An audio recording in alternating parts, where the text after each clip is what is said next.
ఇప్పుడు మీకు ధైర్యం కలిగించే ఒక మాట చెప్పి నేను మిగిలిన విషయాలు చెబుతా. నిన్న మనం పేర్కొన్న 21 నరకాల శిక్షలు కూడా ఇక్కడ శిక్ష అనుభవించని వాళ్ళకే ఉంటాయి. చట్ట ప్రకారం ఇక్కడ శిక్ష పడిన వాళ్ళకి అవేవి ఉండవు. అదొక సౌకర్యం ఉంది. లేకపోతే ఇక్కడ పోలీసు వ్యవస్థ, న్యాయ వ్యవస్థ ఎందుకు? అది ఎందుకోసం పెట్టారు అంటే ఇక్కడ మనం ఎలా తప్పించుకుంటామో అందరికీ తెలుసు. ఒక్కొక్క కేసు 25 ఏళ్ళు సాగుతుంది, సాక్ష్యాధారాలు మాయమైపోతాయి. కానీ ఇక్కడ సాక్ష్యాధారాలు ఉన్నాయి కాబట్టి మాయం చేస్తావు. అక్కడ సాక్ష్యాలు ఆధారాలు ఉండవు, కొరడాలు గొడ్డళ్లే ఉంటాయి. నేను ఎవడో అడగడు అక్కడ చేసావా అని, చేసావు అని కొట్టేస్తాడు అంతే. ఇక్కడ అంతరాత్మ సాక్షి అది అంత బలీయంగా ఆ లోకానికి ఈ సమాచారం ఎలా పెడుతుందో ఈ ప్రసంగం ముగింపులో నేను చెప్తాను. దాని ముగింపు కోసం, క్లైమాక్స్ కోసం అట్టి పెట్టాను ఆ రహస్యాన్ని. అసలు ఈ సమాచారం అంతా అక్కడికి ఎలా పెడుతుంది, ఆ చేర్చేవాళ్ళు ఎవరు, ఆ నిఘా విభాగం సిబిఐ ఏమిటి, సిబిఐని కూడా మనం వాడేసుకుంటాం కదా ఈవేళ, ఎవరు అధికారంలో ఉంటే వాళ్ళు, అదేం కుదరదు.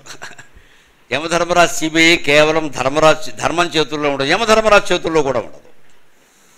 ఆయన కూడా దాని మీద ఏం పెత్తనం లేదు, ఖచ్చితంగా ధర్మానికి కట్టుబడి ఉంటుంది. అది ఇంత సమాచారం, ఇన్ని కోట్ల మంది జీవులు చేసే పాపపుణ్యాల సమాచారం పైకి ఎలా పెడుతుంది? అసలు ఎన్ని వేల కంప్యూటర్లు ఉన్నా, ఎంత కృత్రిమ మీద ఆర్టిఫిషియల్ ఇంటెలిజెన్స్ ఉన్నా ఎలా సాధ్యం అవుతుంది? అంతకు మించింది ఉంది.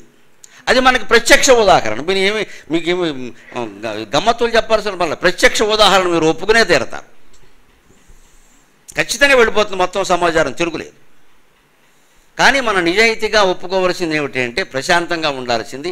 ఏదైనా తప్పు మనం ఇక్కడ జరిగినప్పుడు మనకు తెలుసును కూడా అనవసరపు వాదనలు చేయకుండా, సాక్ష్యాధారాలు మాయ చేయకుండా, అయ్యా నేను చేశాను, నాకు ఒళ్ళు మండింది, చేశాను, చట్టం దృష్టిలో ఇది తప్పు, నన్ను శిక్షించండి అని పోలీస్ స్టేషన్కి వెళ్ళి ఆయనే ఒప్పేసుకుంటే ఏదో శిక్ష వేస్తారు. ఎలాగో మన దేశంలో గొప్ప సౌకర్యం ఉంది. 16 హత్యలు చేసిన వాడినైనా సరే భగవద్గీత చదువుతూ ఉంటే ఆగస్టు 15 వదిలేస్తారు.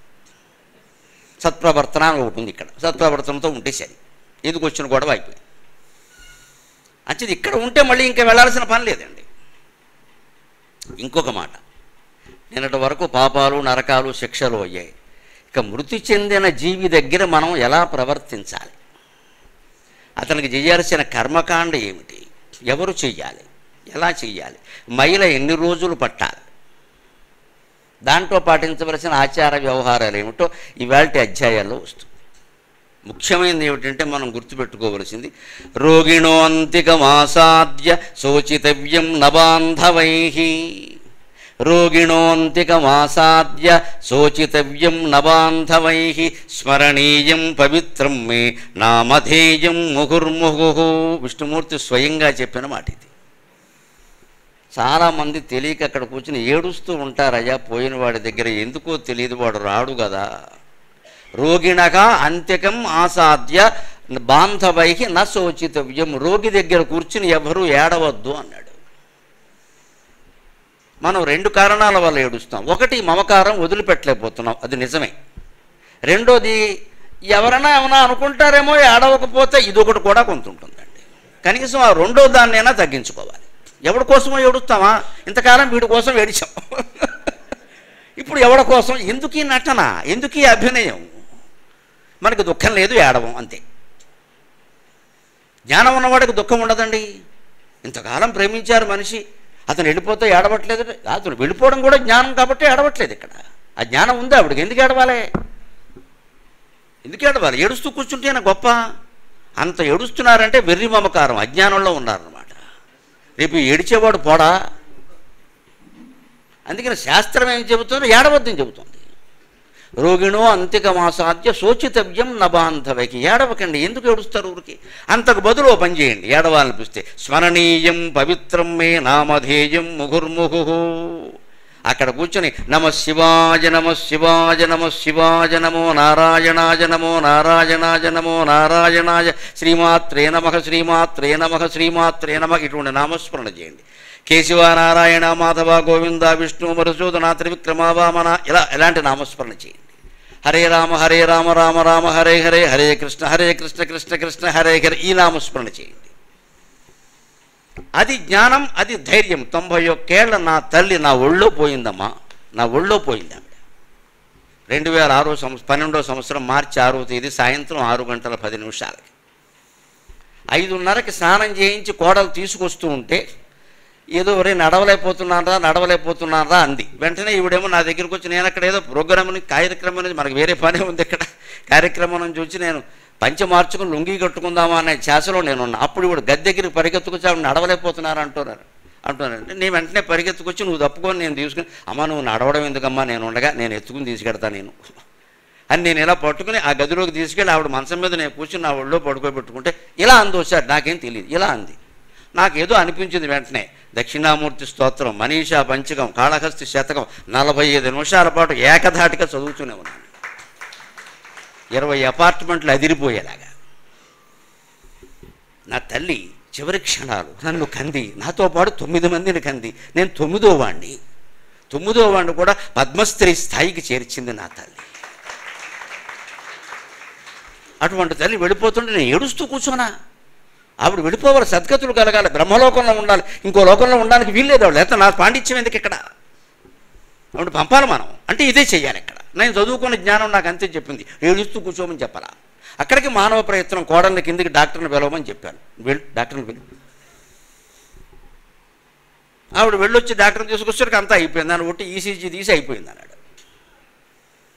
ప్రాణం పోతుండని నేను గమనించాను. 6 గంటల 10 నిమిషాలు ఎలా పోతుందో నాకు అర్థమైంది. అయ్య బాబోయ్, యదా యాతనాదేక సందోకవాహీ నమోహో భవ నమోహో మగాన్మే భవేదాత్మదేహక తదాకాశీ సీతాం సుసంకాశమీశ స్మరామి స్మరారే నమస్తే వపుస్తే అని శంకరాచార్య శివభుజంగ స్తోత్రంలో ఏం చెప్పారో అది అక్షరాల నిజమమ్మా, అక్షరాల నిజం చూశాను. ఆ జీవి యాతనా దేహం ఎంత యాతన పడుతుందో పోవడానికి. అందుకే నేను ఈ స్తోత్రాలు చదువుతుంటే మధ్యలో ఏదో ఆవిడ గురకొస్తుంటే అమ్మా ఓ అంది, ఆపే చదువు అని. నాకు అదే ఆజ్ఞ, ఏం మాట్లాడకు చదువు అని. అంటే ఆవిడకి బాగుంది అది, అదే చదివాను. అదే వింటూ 6:10కి వెళ్ళిపోయింది. నేను 6:30 వరకు చదువుతూనే ఉన్నాను. ఇది ధైర్యం, ఇది జ్ఞానం. నేను చేసే మీకు చెబుతున్నా. కనీసం 80 ఏళ్ళు దాటిన వాళ్ళ విషయంలోనైనా ఇలా ప్రవర్తించాలి మనం. ఏదో 25-30 ఏళ్ళు అంటే అలా ఉండలేం, కష్టం అది. ఇంకొకరికి అక్కడ అభినయం కోసము ఏడవద్దు, ఆత్మజ్ఞానం లేక ఏడవద్దు, అసలు ఏడిపోవద్దు. శాస్త్రమే చెబుతాం స్పష్టంగా. ఏం పర్వాలేదు, మౌనం. రమణ మహర్షి మౌనం అంతే. ఎవరు పోరు, వచ్చిన వాళ్ళు పలకరిస్తారు, అవునండి వెళ్ళిపోయారు అంతే. ఇంకంతకంటే అక్కల. ఇంకా వాళ్ళు ఏదో వీళ్ళు వచ్చారు కానీ వాళ్ళు రాలేదు, వాళ్ళు ఎవరో రాగానే ఏం అక్కర్లేదు, ఏం మర్యాదలు స్వాగతాలు. కాఫీ టీలు వస్తున్నారమ్మా, ఇవ్వకూడదమ్మా. కాఫీ టీలు ఏమిటి, అది పార్టీయా? ఎందుకు ఇవ్వాలంటే వచ్చిన వాళ్ళకి ఏదో కుర్చీలు ఉంటాయి, అక్కడ కూర్చుంటారు, వెళ్ళిపోతారు అంతే. ఉన్నవాళ్ళు పట్టించుకోగల మనం, ఏమీ ఇవ్వక్కర్లేదు. అసలు పుచ్చుకోకూడదని నేను అంటలేదు, ఇవ్వకూడదు అంటున్నాను నేను. ఇవ్వక్కర్లేదు. అదేం మర్యాద, ఏం మర్యాద, ఎందుకు మర్యాద? అక్కడ మళ్ళీ ఎవరివ్వాలి కాఫీలన్నీ? ఆ ఇంట్లో కోళ్ళ చచ్చిపోతుంది అక్కడ. వీళ్ళందరికీ కాఫీలు కాచలేక అవన్నీ తీసుకెళ్ళి అంట గ్లాసులు మళ్ళీ లోపల పెట్టలేక వేరే గ్లాసులు పట్టుకురాలి. ఎందుకు వచ్చిన గొడవ ఇదంతా? అప్పుడు వచ్చి కాఫీ తాగడం పెట్టండి దరిద్రం. ఏదో వచ్చారు, మర్యాద చూస్తారు, వెళ్ళిపోతారు. మన దృష్టి ఎంతసేపు ఆ జీవిని ప్రశాంతంగా పైకి ఎలా పంపించాలి? అందుకే ఏ స్తోత్రం చేయాలి ఇంకా చెబుతున్నాడు అక్కడ. దశావతార స్తోత్రం చేయండి, 10 అవతారాలని తలుచుకోండి. శ్రీ మహావిష్ణువు మత్స్య కూర్మవరాహశ్చ నారసింహశ్చ వామనః రామో రామశ్చ కృష్ణశ్చ కృష్ణ బుద్ధ కల్కి తథైవచ అని 10 అవతారాలు తలుచుకో. మత్స్యక కూర్మక వరాహక నారసింహశ్చ వామనః రామో రామశ్చ పరశురాముడు శ్రీరాముడు, కృష్ణశ్చ బుద్ధక కల్కి తథైవచ. ఈ 10 అవతారాలు ఉండే ఒక్క శ్లోకం చదవండి, అక్కడ ఇంకేం వద్దు. మత్స్య కూర్మో వరాహశ్చ గుర్తుపెట్టుకోవడం కూడా చాలా తేలిక, వాటి పేర్లే అంతకంటే ఇలా. అనుష్ఠుప్ ఛందస్సు. మత్స్య కూర్మో వరాహశ్చ నారసింహశ్చ వామనః రామో రామశ్చ కృష్ణశ్చ బుద్ధక కల్కి. అక్కడికి అయిపోయింది, ఇంకో 4 అక్షరాలు నిండాలి సంస్కృతం ఛందస్సు. అందుకని తథైవచ అది కూడా అన్నాడు, అంతకంటే ఏం లేదు ఇక్కడ. ఇవే అని. ఇది ఎంత సులభం, ఇది చదవండి, ఇది చదవాలి. వాళ్ళతో ఉండే అనుబంధాలు బంధాలు ఏమిటో. నిన్నటి వరకు బాగానే ఉన్నాడమ్మా, ఏం వ్యాఖ్యానం. నిన్నటి వరకు బాగుండకపోతే నిన్నే పోయేవాడు కదా. నిన్నటి వరకు బాగున్నాడు కాబట్టి ఈవేళ పోయాడు. ఏమన్నా అది దండగా జరిగిపోయి మనకు కాదండి, ఆ జీవికి ఉపయోగం గురించి ఆలోచించాలి మనం. ఆ జీవికి ఉపయోగం ఏమిటి? ఎందుకంటే వాడు వెంటనే వెళ్ళాడు, అక్కడ ఉంటాడో సరౌండింగ్ అమ్మో తిరుగుతూ ఉంటాడు. ఎక్కడికి వెళ్ళ 10 రోజులు అక్కడే ఉంటాడు, తిరుగుతూ ఉంటాడు. 3 రోజులు అగ్నిలో ఉంటాడు, 3 రోజులు నీటిలో ఉంటాడు, 3 రోజులు ఆకాశంలో ఉంటాడు, 3 3 9 అయ్యాక 10వ రోజు మళ్ళీ ఇంటికి తిరిగి వస్తాడు. వెర్రి తాపత్రయం అంటారు దీన్ని. ఇంకా ఏమన్నా ఉందేమో అని అందరూ వచ్చి తిలోదకాలు జలోదకాలు వదిలేశాక అయిపోయింది, ఆవిడ కూడా వదిలేసింది, పెద్ద అబ్బాయి కూడా వదిలేశాడు, ఇంకేముంది నాకని పోతాడు. అప్పటికి వాడు అప్పటికి కానీ వీడికి అజ్ఞానం వదలట్లా, ఇంకా ఎవరో ఉన్నారనుకుంటాడు. అమెరికా నుంచి మా మేనల్డ్ వస్తాడు, మేనల్డ్ ఏమైనా వీడిని కాపాడతాడు ఎక్కడ. వాడు కూడా వచ్చి మావయ్యాన్ని వదిలేశాక వాడు వదిలేశాడు, విమానం ఎక్కేశాడు, ఎవడికి అక్కర్లేదు మనం. అప్పటికి అర్థమవుతుంది జీవితం అయ్యే చేసేదే ఉందమ్మా, చేతులు కాలేక ఆకులు పట్టుకోవడం అని. అప్పుడు అర్థమయ్యేది. అది ముందే అర్థం చేసుకోవడం కోసం కిక్కిరిసిపోయి ఉన్న మీకు అందరికీ ధన్యవాదాలు, అభినందన. అక్కడ ఎవరు ఏమనుకుంటారనేది మనకు అనవసరం అండి. వీడియో వాళ్ళు, పత్రికలు ఇవన్నీ మనకు అనవసరం. వాళ్ళు రానివి కూడా వాళ్ళకి ఏం పని? అక్కడ కూడా మనకు పబ్లిసిటీ కావాలా? పోయిన వాడి కోసం స్వచ్ఛంగా ఏడవలేమా? మన్నాడు ఆ ఫోటో పేపర్లో రావాలా? అవసరమా? స్వచ్ఛంగా నవ్వలేకపోతున్నాం చాలా విషయాలు, ఏడుపైనా స్వచ్ఛంగా ఏడవలేమా? మన దుఃఖం మనకు ఉంటుంది. వాళ్ళు ఏమిటండి, జీవితంలో ఉండే నిజాయితీ బతుకులో కనపడకపోయినా చావులేనన్నా కనపడాలి కదా. అందుకని మృతజీవి పట్ల మనం అక్కడ కూర్చుని ఏడవకుండా దశావతారాలు గుర్తు చేసుకోవాలి, శివ సంబంధమైన స్తోత్రాలు చదవాలి. ఏమీ లేకపోతే రామ రామ రామ రామ, ఇంతకు మించిన తారక మంత్రమే లేదు. రామనామాను తారక మంత్రం అనే అంటారు, తరింపజేసే మంత్రం. ఆ జీవికి మనకి కూడా. ఎందుకంటే ఇవాళ అయినా రేపు మనం అంటే తేడా ఏముంది అక్కడ? ఇంకో ఏడాదో 2 ఏళ్ళు తేడా ఏముంది ఇందులో? ఆ తారక మంత్రం, ఆ తారక మంత్రం జపిస్తే అయిపోయాయి. ఇంకొక మాట, సరిగ్గా జీవి పోయేసరికి కొన్ని గ్రహాలు తయారవుతాయి అక్కడ, మానవ గ్రహాలే. వీడు పోయాడుగా, వీడికి ఇవ్వాల్సిన 2 లక్షలు కృష్ణార్పణం, దాని గురించి చెబుతున్నాడు గరుడ పురాణంలో. ఇటువంటి మనుషులను మొదనష్టపు మనుషులు అంటారు. తెలుగులో మొదనష్టం అనే ఓ మాట ఉంది. ఆ మొదనష్టం అనే మాట సరికాదు, మనం తప్పు పలుకుతాం. అది మృత నష్టం. మృతి చెందినవాడు నష్టపోయే సొమ్ము ఉంది, అది ఎగ్గొట్టేస్తాడు. పోయాడుగా, పైగా అందరికంటే ముందే వచ్చి పలకరిస్తాడు. ఆయనకి నేనంటే ప్రాణం అమ్మ, వీడు 6 లక్షలు ఎగ్గొట్టాడు. ఆ ఇళ్ళకి తెలియదు. ఈ పెద్ద మనుషులు ఎలాంటి వాళ్ళంటే ఇంట్లో భార్యకి చెప్పరు, చెప్పాలి. మగాళ్ళందరికీ దండం పెట్టి చెబుతున్నా, 10,000 దాటి ఎవడి దగ్గర అప్పు తీసుకున్నా, ఎవడికి అప్పు ఇచ్చినా, ఎవడికి దానం చేసినా భార్యకి చెప్పండి. ఆవిడ అనుమతి ఇస్తేనే చేయండి, లేకపోతే మానేయండి. ధర్మశాస్త్రం చెప్పింది. మన ఇష్టం వచ్చినట్టు క్లబ్బుల్లోనూ సంఘాల్లోనూ చేరి దాన ధర్మాలు చేసి మన ప్రతిష్ట పెంచుకుని చివరిని భార్యను రోడ్డు మీద పారేయమని ధర్మశాస్త్రం చెప్పాలి. మహాపాపం అది. భార్యకి పిల్లల కంటే ముఖ్యంగా ముందు భార్యకి తాను లేకపోయినా సుఖంగా బతకగలిగే ఏర్పాటు మొగాడై చెయ్యాలి. చేయకపోతే పాపాత్ముడి కింద లెక్క. ఆవిడ అడగదు ఆ విషయం. మీకంటే నాకు ఇవన్నీ ఎక్కువేమిటి అంటారు, కానీ బతకాలి కదా, బతకాలి కదా. లేకపోతే ఇవాళ ప్రభుత్వాలు చెప్పడం ఏంటండి, 2,000 ఇస్తాం, 3,000 ఇస్తాం. 3 ఏమయ్యాడు నాకు అర్థం కాదు. పిల్లలు ఏమయ్యారండి? ఎంతమందికి ప్రభుత్వాలు ఇస్తారు ఆలోచించండి. ఎన్ని ఏళ్ళు ఇస్తారు? అలాగా ఎన్ని ఏళ్ళు ఇస్తారు? ఎందుకు వస్తుంది? మనకెవరికీ లేదు. ఇంకా పైగా ప్రభుత్వాలు ఇస్తున్నాయి కదా, మనం ఇవ్వడం మానేశాం. నీకు వస్తుందిగా పింఛను, ఎంతమ్మా? 2,700 పింఛను అమ్మ వితంతువుకి. ఏం బతుకుతుంది ఆవిడ? 2,700తో వీళ్ళు ఎవరన్నా బతకమనండి. ఈ యంగ్ మ్యారీడ్ కపుల్ వెళ్ళి బతకమనండి 2,700తో. ఆ వితంతువు ఎలా బతుకుతుందంటే అదో పింఛనా, అదో బతుకా? దానికి స్పష్టంగా చెబుతోంది భర్తలు లేదా భార్యలు. ఇవాళ ఆడవాళ్ళకు కూడా డబ్బు పెత్తనం వచ్చిందిగా, తీసుకోవలసిన జాగ్రత్త ఏమిటంటే ఆ సొమ్ము ఎవరైనా మనకి బాకీ ఉన్నా, మనం బాకీ ఉన్నా, అది 10,000 అంటే మామూలు విషయం ఈ రోజుల్లో. పోతే వస్తుంది, పోతే పోతుంది. ఒకసారి స్నేహితులకు ఇస్తాం, వదిలేస్తాం. అంతకంటే ఎక్కువైంది అంటే భార్యకి చెప్పాలి, భర్తకి చెప్పాలి. అసలు తమ్ముడే పేకాటే అంటారు. కాగితం రాయించుకోవాలి ముందు, ఆ కాగితం ఒకటి పెట్టేయాలి. కాగితం రాస్తే కానీ ఇవ్వనని చెప్పాలి. ఏం మొహమాట, నేను కాగితం అడుగుతాను, తప్పదురా అబ్బాయి అడుగుతాను, ఇచ్చేసేయి. నువ్వు నేను శాశ్వతం కాదు కదా, రేపు నీ పిల్లలు నా పిల్లలు దెబ్బలాడుకోకూడదురా అని తమ్ముడికే చెప్పాలి స్వయంగా. సొమ్ము ఎలా వదిలేస్తామండి? చెప్పాలి స్పష్టంగాను. నువ్వు నేను, వాడేం బాధపడవు, ఒరే నువ్వు నేను శాశ్వతం కాదు కదమ్మా, మన పిల్లలు దెబ్బలాడుకుంటారా రేపొద్దున, ఒక కాగితం రాసి నష్టమేముంది? ఎంత 2 లక్షలు తీసుకుంటే తమ్ముడో బావమరదో ఎవడైనా కాగితం రాయలేడండి. రాయని అంటున్నాడు అంటే మోసమే. ఎందుకు రాయనంటున్నావు నువ్వు? ఎగ్గొడ్డానక. ఎంతోమంది తెలుసమ్మా, నాకు పేర్లు చెబితే బాగుండదు, కోట్లు కోల్పోయిన వాళ్ళు ఉన్నారు, భార్య పిల్లలు అనాథలు అయ్యారు, బంధుమిత్రులు మింగేశారు ఆస్తులు. దీన్ని మొదనష్టపు ఆస్తి అంటారు, మృత నష్టపు ఆస్తి. అది తెలుగులో మొదనష్టమైంది. ఇటువంటి వాడు ప్రేతమై పుడతాడు. ఈ ఆస్తి ఇలా ఆక్రమించిన వాడు, బాకీలు ఎగ్గొట్టిన వాడు పిశాచ్యమై పుడతాడు. ఇంకొకడు కూడా 3-4 రకాలు చెప్పారు. ఎవరు వెంటనే స్వర్గానికి కానీ నరకానికి కానీ వెళ్లకుండా కొన్ని ఏళ్లపాటు పిశాచాలే ఉంటారో చెప్పాడు. ఇలాగా చనిపోయిన వాడు ఆస్తిని కొట్టేసిన వాడు ఒకడు, తద్దినాలు పెట్టని వాళ్ళు ఒకళ్ళు. ఖచ్చితంగా పితృకార్యం అంత ముఖ్యమైన విషయం. మీరు సత్యనారాయణ వ్రతం చేస్తానని చేయకపోయినా సత్యనారాయణ స్వామి కొట్టడు, ఆయనకంత కోపం లేదు, ఆయన దయామయుడు. పితృకార్యం చేయకపోతే పితృదేవతలు శపిస్తారు. ఎందుకంటే మనం వదిలిపెట్టే నీళ్లు తప్ప వాళ్ళకి దిక్కు లేదండి, వేరే ఎక్కడ వేరే ఆహారం లేదు, నీళ్లు చచ్చిపోతారు దాహంతో. వీడు వదిలే నీళ్ళే ముఖ్యం ఇక్కడ. ఏ కులం వారికి ఆ కులం ప్రకారం ఆచారాలు ఉన్నాయి. అందరికీ ఉన్న సామాన్య ఆచారం ఏమిటంటే, ఓ బ్రాహ్మణుడు పిలుస్తారు, స్వయం పాకమని ఇచ్చేస్తారు. కాళ్ళు కడిగి ఆయన ఏదో వండుకు బియ్యం దుంపలు అవి పెట్టి దానికి డబ్బులు కూడా ఇస్తారు. ఏదో పూర్వకాలం సంభావనలు ఇవ్వకూడదు, ఇప్పుడున్న ప్రకారమే ఇవ్వాలి.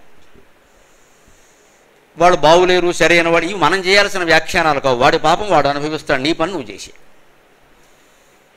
అవన్నీ మాట్లాడదు ఇక్కడ. చేసే పని చేసేసి వాడు ఏం చేశాడనేది నీకు అనవసరం. అది స్వయంపాకం అంట. కొంతమంది పితృ అమావాస్య అని వస్తుంది, అమావాస్య నాడు చేస్తారు. కొంతమంది సంక్రాంతి నాడు చేస్తారు. మాకు ఆంధ్రాలో సంక్రాంతి నాడు చేస్తారు, పెద్దలకు పెట్టడం అంట ఉంది, ఆచారం ఉంది అక్కడ. లేదు పోయినాడు చేస్తే మరీ మంచిది. అందరూ ఇప్పుడు గుర్తుపెట్టుకో, వృద్ధులకంటే తిథులు నక్షత్రాలు తెలిసేవి కావు. ఇప్పుడు అందరికీ తెలుస్తున్నాయండి, న్యూస్ పేపర్లో కూడా ఇస్తున్నారు. పిల్లలు పుట్టగానే జాతకాలు రాయిస్తున్నారు, అన్ని కులాల వాళ్ళు అందరూ రాయిస్తున్నారు. అమాయకులు ఎవరు లేరు ఇక్కడ. తండ్రి పోయిన తిథి తెలియదా నీకు? సంక్రాంతి వరకు అక్కడ ఎందుకు? తిథి నాడే ఈ డేట్ కుదరదండి, జనవరి 27 కుదరదు, అది కుదరదు మనకి తెలుగు తిథి. ఆ రోజున ఖచ్చితంగా స్వయం పాకం ఇచ్చి తీరాలి. తద్దినం బ్రాహ్మణులు స్వయంగా మంత్రపూర్వకంగా పెట్టేవాడు, 2 బ్రాహ్మణులను పిలిచి మంత్రానికి వేరే పిలిచి ఖచ్చితంగా చేయాల్సిందే. అది లేకపోతే నరకాలు ఖాయం. ముందు ప్రేత అయిపోతాడు ఈ పెద్ద కొడుకు. అది కూడా ఇంకో మాట తెలిసిన వాడికి చెబుతున్నా, గరుడ పురాణంలో ఉన్నమాట చెబుతున్నా. అన్నదమ్ములు 4 ఉంటే 4 విడిగానే పెట్టాలి, సామూహిక పథకాలు కుదరవు. ఒక్కోసారి వస్తే పెద్దన్నగారు ఉన్నాడు కాబట్టి అక్కడికి వచ్చి తద్దినం పెట్టేవాడు తమ్ముడు అంటారు, కింద చేయడుతూ ఉంటాడు అనమాట. అలా పెట్టచ్చు, ఎందుకంటే అవకాశాలు పరిస్థితులు ఉంటాయి. కానీ వీడు బొంబాయిలోనూ వాడు బోడపాటులోనూ ఉంటే ఇద్దరు విడిగా పెట్టాల్సిందే. ఇది ఎందుకు పెడతారంటే, ఇప్పుడు హిందూ ధర్మంలో మేకు బిగింపులు ఉంటాయండి. వీడు పెట్టకపోతే వాడైనా పెడతా. అందరూ కలిసి ఎగ్గొడితే మా అన్నయ్య పెడతాడు ఏం తమ్ముడు, మా తమ్ముడు గొప్ప భక్తిని అన్నగారు మొత్తం ఎగ్గొడితే తల్లి ఏమవుతుంది పోయినావిడ, నీకు 4 పెట్టమన్నారు. ఏడాదికి ఒక్కరోజు చేయలేమా అండి? అంత కొంపలంటూ అంత ఖాళీ లేకుండా ఉన్నావా? రేపు మనకి ఈ స్థితి వస్తుంది కదా. అలా తద్దినాలు పెట్టని వాడు కూడా పిశాచం అవుతాడు, ఇంకొకడు కూడా అవుతాడు. తాను సంపాదించింది దాంతో అంతకంటే ఎక్కువగా కుటుంబ సభ్యుల్ని, భార్యని కానీ భర్తని కానీ పిల్లల్ని కానీ ఏడిపించుకు తింటాడే జీవితం అంతా కాల్చుకు తినడం అంటారు. ఈ పని స్త్రీలు చేసినా పురుషులు చేసినా వారు 1000 సంవత్సరాలు పిశాచం అవుతారని చెప్పారు. మన కుటుంబ సభ్యులనే మనం బాధ పెడుతున్నామంటే దేనికి పనికొస్తాం మనం? ఇంకా బయట దేశానికి ఎలాగో పనికిరాం, కుటుంబంలో వాళ్ళకైనా ఏం చేయలేమా?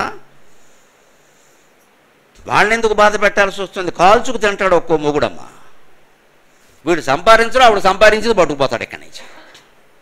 వీడు తాగి తందనాలు ఆడతాడు, ఆవిడ సంపాదన ఏదో గవర్నమెంట్ ఉద్యోగం చేసి నానా యాతన పడుతూ ఉంటుంది, అది పట్టుకుపోతాడు. ఏమన్నా అంటే కొడతాడు.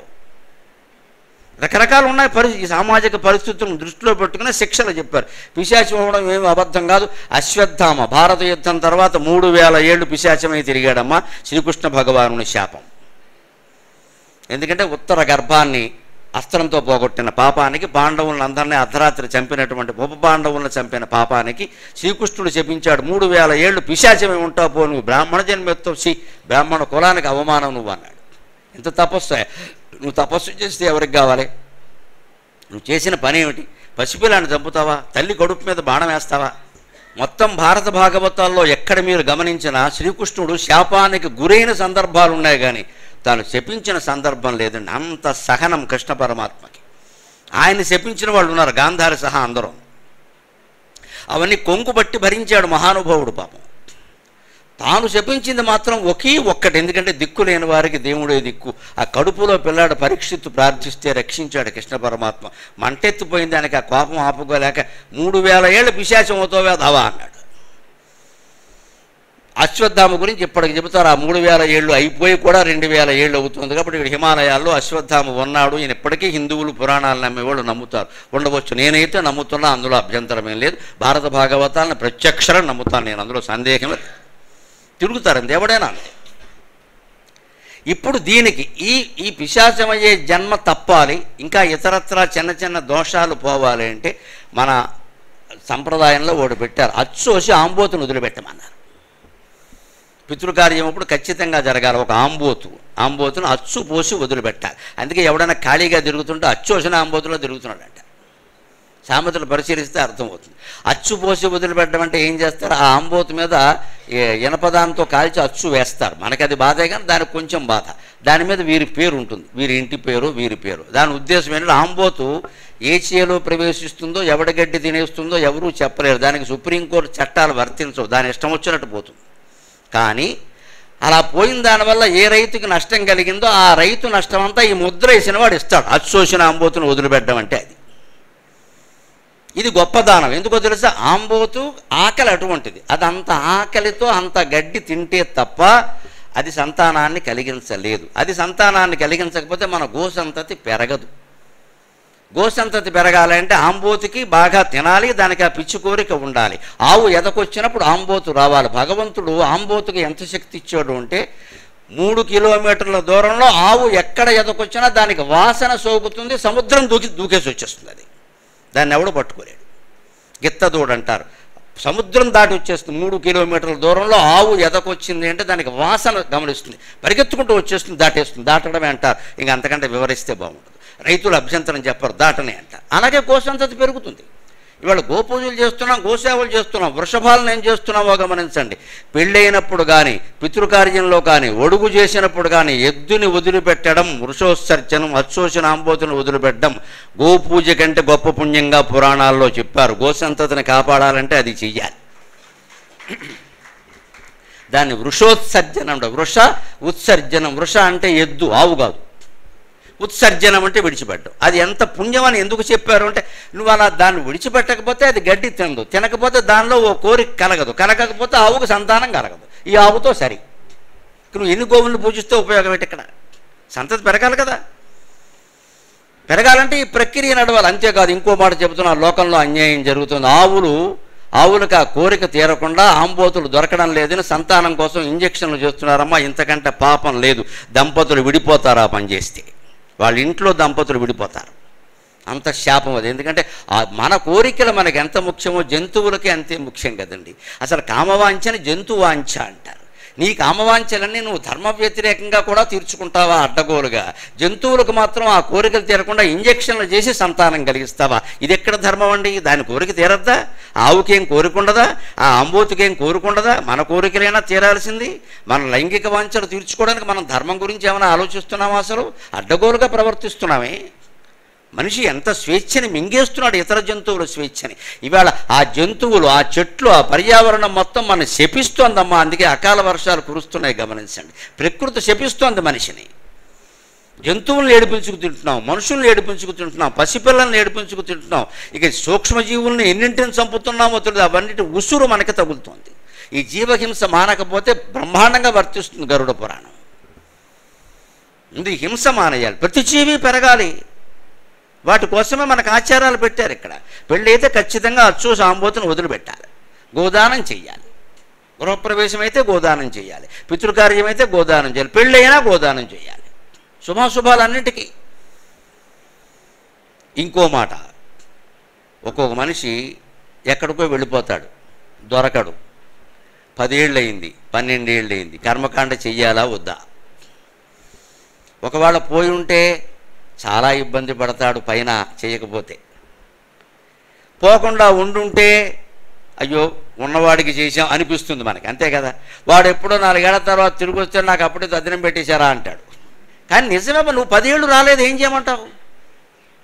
ఎవరైనా ప్రమాదంలో చనిపోయారని మనకి తెలిస్తే, లేదు విదేశాల్లో చనిపోయారు, శవం ఇక్కడికి వచ్చే అవకాశం లేదు అని తెలిస్తే, లేదు పోయిన తర్వాత 12 ఏళ్ల వరకు రాకపోతే దిష్టి బొమ్మ తయారు చేసి దానికి కింద పైన కూడా దర్భగడ్డి వేసి దహనం చేసి సమస్త ప్రక్రియలు చేయమని చెప్పారు.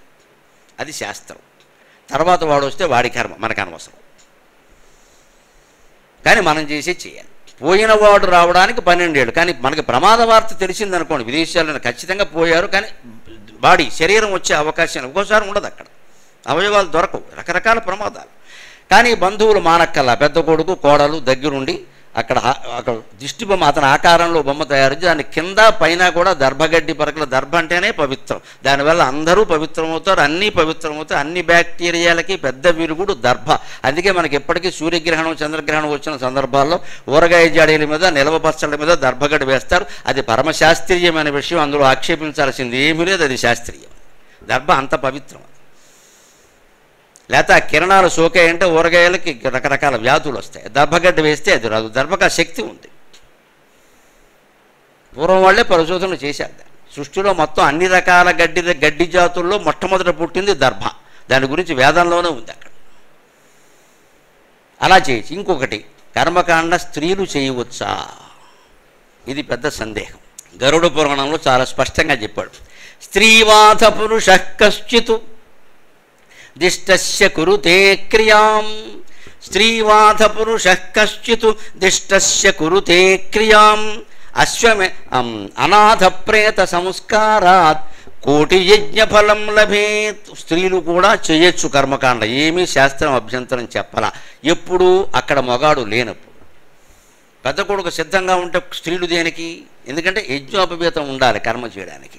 అతనికి యజ్ఞోపవీతం వేశారు, స్త్రీలకి యజ్ఞోపవీతం లేదు. వివాహంలో యజ్ఞం చేయిస్తారు, మీరు గమనించండి. వివాహంలో దంపతులను ఇద్దరిని కూర్చోబెట్టి హోమం చేయిస్తారు. హోమం చాలా ముఖ్యం, శేషహోమం అంటారు. కోర్టులు కూడా హిందూ వివాహాన్ని అంగీకరించాలంటే మంగళసూత్రాలను బట్టి తలంబరాలను బట్టి అంగీకరించమండి, శేషహోమం చూస్తారు అక్కడ. కోర్టులో శేషహోమం చాలా ప్రధానం. శేషహోమం జరిగిందా, సప్తపది జరిగిందా, అగ్ని చుట్టూ తిరిగారా, ఈ 3-4 సాక్ష్యాలన్న కోర్టు వాళ్ళు అడిగే ఫోటోలు అవి. మేము కేరళ వెళ్ళి విహారయాత్ర చేసామంటే దాన్ని పెళ్ళి అనరమ్మ, వెళ్ళిపోని చెబుతారు. ఈ ఫోటోలు చూపిస్తే కుదరదు ఇక్కడ. హిందూ వివాహ చట్ట ప్రకారం జరిగే అగ్ని హోమం సప్తపది అనేది చాలా ముఖ్యం. జీలకర్ర బెల్లం చాలా ముఖ్యం, ముహూర్తం. అందుకని స్త్రీలు చెయ్యొచ్చు. ఎప్పుడు ముందు పెద్ద కొడుకుంటే చేస్తాడుగా, లేడు అనుకోండి, పెద్ద కొడుకు లేడు అనుకుందాం, అసలు కొడుకులే లేరు అనుకుందాం. ఆయన తమ్ముళ్ళు చేయొచ్చు, పోయిన ఆయన తమ్ముళ్ళు. ఆవిడే పోయింది అనుకోండి, ఆవిడ తమ్ముళ్ళు కాదు, ఈ తమ్ముళ్ళే, ఈ భర్త గారి తమ్ముళ్ళే, మరుదులు, గోత్రం మారింది కదా, వాళ్ళు చేస్తారు. వీళ్ళెవరూ లేకపోతే హాయిగా భార్య చేయొచ్చు అని చెప్పింది గరుడ పురాణం, సందేహమే లేదు. ద్రోణాచార్యుడి యొక్క కర్మకాండ జరుగుతూ ఉంటే, అశ్వత్థామ చేస్తూ ఉంటే మొత్తం ద్రోణాచార్యుని భార్య కృపి దగ్గరుండి మొత్తం అన్నిట్లోనూ పాల్గొన్నట్టుగా భారతంలో ఉంది. స్త్రీలను ఎక్కడా కర్మకాండ నుంచి నిషేధం చేయలేదు. అన్ని హక్కులు అందరికీ ఉన్నాయి, కాకపోతే అవకాశం మేరకు చేయమని చెప్పారు. స్త్రీలను శ్మశానం కర్మకాండ విషయంలో ఎందుకు కొంచెం దూరంగా పెడతారు అంటే, స్త్రీ ప్రకృతి స్వరూపిణి, సున్నితమైన హృదయం, కొన్నింటికి తట్టుకోలేరు, వలవల ఏడ్చేస్తారు. వీళ్ళకి ఏదో అవుతుంది ఇక్కడ. అక్కడ భర్త, అంత ప్రేమించిన భర్త దహనం అయిపోతుంటే స్త్రీ చూసి తట్టుకోగలదా? అందుకని రావద్దని చెప్పారు. ధైర్యం ఉండి వెళ్ళగలిగితే వెళ్ళొచ్చు, దానికేముంది. సెల్ఫీ కూడా దిగమంటే దిగమని ఎవడొద్దు అన్నాడు. ఇప్పుడు అదొకటి వచ్చిందిగా, అక్కడ కూడా సెల్ఫీలు దిగుతారు. ఇక్కడ నీకు ధైర్యం ఉంటే వెళ్ళు, దిగు, దానికి శాస్త్రం నిషేధం చేయాలి. సామాన్యంగా ఎందుకు వద్దన్నారు అంటే, అంత ప్రేమించిన మనిషి అక్కడ కాలిపోతుంటే అందరూ తట్టుకోలేరండి. మగాళ్ళు తట్టుకున్నట్టుగా ఆడాళ్ళు తట్టుకోలేరు. అది చూసి పెట్టారు అది, అంతేగాని ఆడాళ్ళని ఏమి బెత్తగా వేరు చేయడం కాదు, అవమానించడం కాదు. అది తట్టుకోలేవు. ఎందుకు వచ్చిందమ్మా? కొన్ని రకాల భావోద్వేగాలకి పురుషులు తట్టుకున్నట్టుగా స్త్రీలు తట్టుకోలేరు. మీరు ఏదైనా ప్రమాదం జరిగినప్పుడు గమనించండి, వార్త బస్సు ప్రమాదం జరిగిందిట అనగానే అక్కడ ఆడవాళ్ళు ఉంటే ఏమంటారు తెలుసునండి, చిన్నపిల్లలు ఎవరన్నా ఉన్నారా అంటారని వెంటనే. మగాడు మామూలుగా వినూరుకుంటాడు, ఆడాళ్ళు అలా కాదు, చిన్నపిల్ల ఎవరన్నా, అయ్యో బాబు పసిపిల్లాడు. ఈ భావోద్వేగం ఉంటుంది. మగాడు దాన్ని మామూలుగా తీసుకుంటాడు, స్త్రీ అలా తీసుకోలేదు. చిన్నపిల్లడు దేవుడికి దయ లేదమ్మా, చిన్నపిల్లలను కూడా పట్టుకుపోయాడు. ఈ వ్యాఖ్యానంలో తేడా ఉందా? దాన్ని బట్టి పెడతారు ఆచారాలు. ఎవరిని అవమానించడం హిందూ ధర్మం ఉద్దేశం కాదు. ఎందుకు చేయాలి అవమానం? మనం మొత్తం పూజించి అఖిలాండ కోటి బ్రహ్మాండ నాయకురాలు స్త్రీ అండి, ఎందుకు అవమానిస్తాం? దండం పెట్టుకుంది ఎవరికి? సరస్వతీదేవి స్త్రీ, ఆవిడ దైవల్లే కదా మేము ఎంత వాళ్ళం అయ్యాం, ఎందుకు అవమానిస్తాం? ఈ ఆచారాలు ఇలా ఎందుకు పెడతారు అంటే, పరిమితి విధించడానికి. నువ్వు తట్టుకోలేవమ్మా, నీకు ఎందుకు దూరంగా, అంత తప్పదనుకుంటే వెళ్ళు, మాకేం అభ్యంతరం. వేదంలోనే స్పష్టంగా ఉంది. శ్మశానం వరకు ఒక ఆవిడ కూడా పెడితే, అమ్మా ఇంతవరకు భార్యగా నీ ధర్మాన్ని నువ్వు నిర్వర్తించావు తల్లి, సంతానాన్ని కన్నావు, పెంచావు, అన్నీ చేసావు, ఇంక ఈ జీవి నీకు దక్కడు, కానీ అక్కడికి వెళ్ళి వాళ్ళని చూసుకోవాలి కదా, వెళ్ళిపో అమ్మా అని చెప్పే మంత్రాలు ఋగ్వేదంలో ఉన్నాయి స్వయంగా. మరి స్త్రీని శ్మశానానికి రానివ్వకపోతే ఆ మంత్రాలు ఎందుకు వచ్చాయి? మానివ్వకపోవడం ఏం లేదు, రావడం ఇబ్బంది అని వాళ్ళకే చెప్పారు. కాదు మేము చూడాలి, రావచ్చు, దానికే ఉంది. అటువంటి ఇబ్బంది ఎప్పుడు పెట్టాల. ఇక్కడ ఎంత ప్రయోజనం చెబుతున్నారంటే, స్త్రీవా అధమ పురుష స్త్రీ అయినా సరే పురుషుడైనా సరే దిష్టస్య కురుతే క్రియాం, చనిపోయిన జీవికి ఎవరైనా కర్మకాండ చేస్తే అది ఎంత పుణ్యం అంటే అనాథ ప్రేత సంస్కారాత్ కోటి యజ్ఞ ఫలం లభేత్. అందులో కూడా ఈ స్త్రీలైనా సరే, తమ ఇంట్లో కాదు పురుషులైనా సరే, బయట ఏదన్నా శవం కులమత భేదం లేకుండా ఒకటి అలా ఉండిపోయింది, ఎవరు రావట్లేదుట, ఊరు పక్కన వదిలేశారట అంటే ఆ శవానికి సంస్కారం చేస్తే కోటి యజ్ఞాలు చేసినంత ఫలితం అని చెప్పారు. అంత విశాల భావంతో ఆలోచించింది 18 పురాణాల్లో గరుడ పురాణం ఒక్కటే. నన్ను అడిగితే అంత విశిష్టమైంది ఈ పురాణం. దీన్ని ఎప్పుడో పోయినప్పుడు చదవడం కాదు, మీ ఇంట్లో పెట్టుకుని రోజు 2 పేజీలు చదవండి. మీకు ఏదన్నా అయితే ఆ పాపం గరికిపెట్టి నరసింహరావుకి ఇస్తున్నామని చెప్పండి, నేను కొంగు బట్టి అడుగుతున్నా. ధైర్యం తెచ్చుకోండి, హాయిగా చదవండి, పురాణాలు చదవాలి. పైగా నేను చదివిన గరుడ పురాణం ఉంది, అది 2006లో గొల్లపల్లి వీరాస్వామిని రాజమండ్రి వాళ్ళు వేశారు. రాచకొండ కామేశ్వర శర్మ గారు, మల్లాది చంద్రశేఖర శాస్త్రి గారు దానికి వ్యాఖ్యానం రాశారు. ఆ గ్రంథం ఆధారంగా నేను మాట్లాడుతున్నాను. అందులో బొమ్మలు ఉన్నాయి. ఆ బొమ్మలు చూసిన వాడు జీవితంలో పాపం చెయ్యడు. అంత బాగా వేశారు. బాగా సూరమెట్టి ఎలా పొడుస్తారు, వాతలు ఎలా పెడతారు, బాగా వేశారు. నాకే 3 రోజులు అన్నం ఎక్కలేదు. చదవాలి, చూడాలి శుభ్రంగా. పసిపిల్లలకు చూపించద్దు కానీ మనం చూడాలి. శిక్ష వేసేటప్పుడు వాతలు పెట్టాలంటే మామూలుగా పెట్టండి, శుభ్రంగా తద్దినం బ్రాహ్మణుని పిలిచినట్టు పిలిచి పేటేసి కూర్చోబెట్టి అక్షంతలేసి యమభటులు అర్చించి సిద్ధంగా ఉన్నావా అని వాడు ఎదురుగానే మంట పెట్టి కర్రు అందులో కాల్చి ఒక్కోటి పెట్టి ఎలాగుంది ఎలాగుంది అబ్బాయా అని అడుగుతారు. మా ఇదారు మల్లిగాడి సినిమాలో కృష్ణ అంటాడు ఈ మాట, నాకు బాగా గుర్తే. వాడు నాగభూషణం వాడు ఏదో హీరో విలన్ ఉంటే వాడిని వీడు పట్టుకుని ఏడిపించి బాతలెట్టి ఎలాగుంది ఎలాగుంది అబ్బాయా ఏడిగుందా సల్లగుందా అబ్బాయా అంటాడు. అలాగే ఏడిపిస్తారు యమకింకరులు కూడా. ఏమి అక్కడ ఏమి పైగా దానికి మళ్ళీ శుభ్రంగా సత్యనారాయణ వ్రతాన్ని కూర్చోబెట్టి మరి బాతలు పెట్టారుగా. నువ్వు అలా అడు తిరిగి పడుకుంటే ఇటు వాతలే పెడతాం. శుభ్రంగా ఇలా కూర్చోబెట్టి ఒంటి మీద బట్టలే ఉండవు కదా, ఆడమగ తేడా ఏమీ తెలియదు అక్కడ, అసలు ఆ చిహ్నాలే ఉండవు. ఉట్టి పిశాచం అంటే పిశాచమైన దేహం అంతే అది. అందుకే దానికి పెట్టేస్తారు శుభ్రంగా. అన్ని శిక్షలు అనుభవించాల్సిందే. అటువంటి పుస్తకాలు చదివితే ఆ బొమ్మలు చూస్తే కనీసం ఆ పాపాలు చేయకుండా ఉంటాం. అందుకోసం వ్యాసుడు ఈ పురాణం చెప్పాడు. చెప్పకూడదు, వినకూడదు, ఇంట్లో ఉండకూడదు అయితే ఆయన ఎందుకు చెబుతాడండి? అనవసర పాయాసం. అంత ప్రతిష్ట ఉంది ఈ పురాణానికి, అప్రతిష్ట ఏమీ లేదు.